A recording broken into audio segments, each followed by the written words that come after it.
আমার এই ভেজিটেবলসগুলো কাটার মানে সাইজ দেখেই তোমরা মনে করেছো যে আমি হয়তো বা চিলি চিকেন ইয়া তো চিলি পনির বানাচ্ছি, কিন্তু না, আমি চিলি চিকেন চিলি পনির কোনোটাই বানাবো না।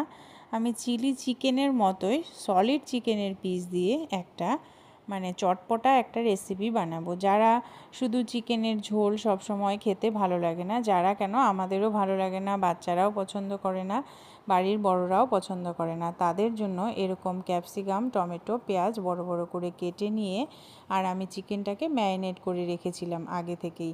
আদা পেঁয়াজ রসুন কাঁচা লঙ্কা ভিনিগার আর একটু লেমন চিপে দিয়েছিলাম, সেটা দিয়ে আমি আগে থেকেই ম্যারিনেট করে রেখেছিলাম। ম্যারিনেট করা চিকেনগুলো নিয়ে নিয়েছি, শুধু সলিড পিসগুলোই নিয়েছি। তারপর হলুদ আর একটু জিরে আর হচ্ছে গরম মশলার গুঁড়োও আমি ওখানে নিয়ে নিয়েছি। এদিকে তেল গরম হয়ে গিয়েছে, আমি হচ্ছে সব কিছু একটু জিরে ফোড়ন দিয়েছি, দিয়ে আর লং দিয়েছি, একটু দারচিনি দিয়েছি, দিয়ে সব সবজিগুলো আমি দিয়ে দিলাম। এখন আমি ঢাকা দিয়ে নিচ্ছি। নুন দিয়েও দিয়েছি, একদম নরম হয়ে যাবে। আর এখানে যেহেতু বিশেষ কোনো জল অ্যাড করা হবে না, সেই জন্য ঢেকে ঢেকেই রান্না করতে হবে। আর ঝোল এইসব এটা দিয়ে বেশি ভালো লাগে না।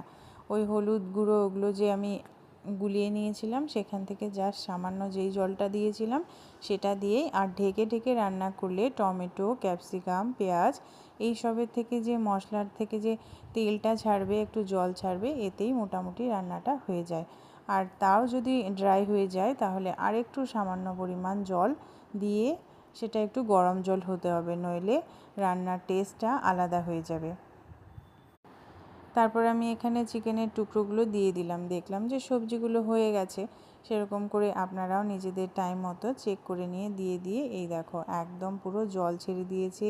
চিকেন যতই আমরা ধুয়ে শুকিয়ে মুছে রাখি না কেন, চিকেন কড়াইতে দেওয়ার পরে মশলার মধ্যে দেওয়ার পরে জল ছাড়বেই। আর মোটামুটি সেটা দিয়েই এই রান্নাটা আমার হয়ে গেল, একদম দারুণ আলাদা। এখানে ময়দার কোটিংটা শুধু দেইনি, ময়দাটা যতটা পারি অ্যাভয়েড করা ভালো, সেই জন্য বাচ্চাদের কিংবা বড়দের জন্য আর খুব ইজি প্রসেসে রান্না।